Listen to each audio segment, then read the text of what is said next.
बऱ्याच अडचणी येतात विद्यार्थ्यांना, खूप कन्फ्युजन करतात.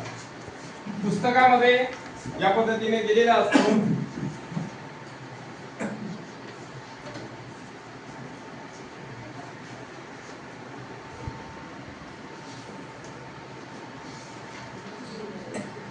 दोनशे 24 वजा 135 या पद्धतीने आपण विद्यार्थ्यांना हा उदाहरण दिलं. तर पुस्तकामध्ये पहिल्यांदा वजाबाकी शिकत असताना विद्यार्थ्यांना एकच गोष्ट सांगायची आहे, मोठ्या संख्येतून लहान संख्या वजा करायची. मोठी संख्या तर त्यांना सर्वात प्रथम संख्येची ओळख तर झालीच आहे अगोदर, त्याच्यामध्ये काही वादच नाहीये. नंतर मग त्यांना त्या विद्यार्थ्यांना एवढं सांगायचं आहे, एक प्रश्न वजाबाकी करत असताना एक हमखास प्रश्न आपल्या मनामध्ये ठेवा. तो कोणता की कोणती संख्या या ठिकाणी असो. आता मोठी संख्या कोणती आहे? 224 वजा 135. आता मोठी संख्या कोणती आहे? तो म्हणे 224.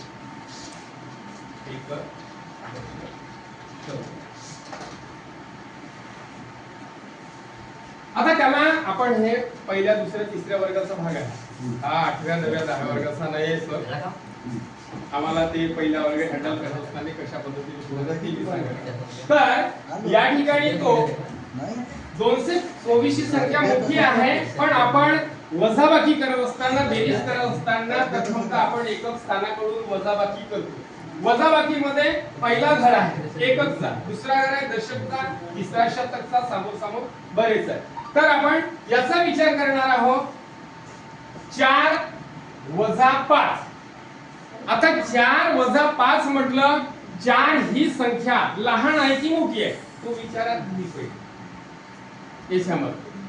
आणि नंतर जर जात नसेल तर पुस्तकातली सांगत आहोत,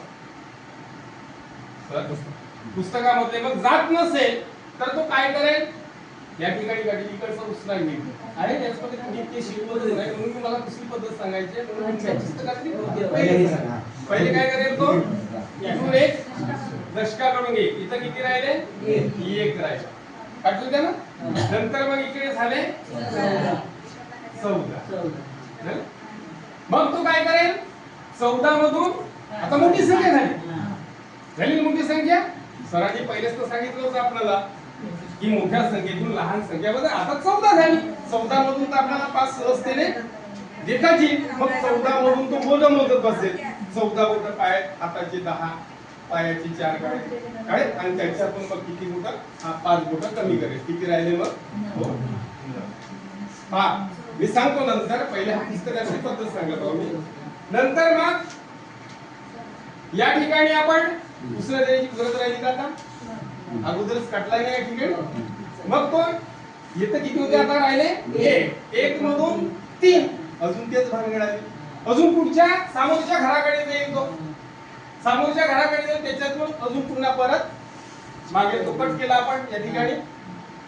इथे 1 राहिला, या ठिकाणी मग किती झाले? 11 झाले.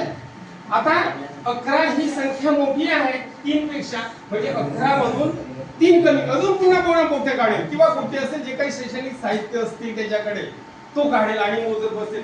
11 मधून 3 कमी करत 11, 10 बोट हे हातचा एक, पायातला एक घेईल आणि नंतर मग 11 मधून 3 गेले, किती राहिले म्हणे? 8 राहिले. आता नंतर मग पुढला एक घर, त्याला माहित आहे शतक.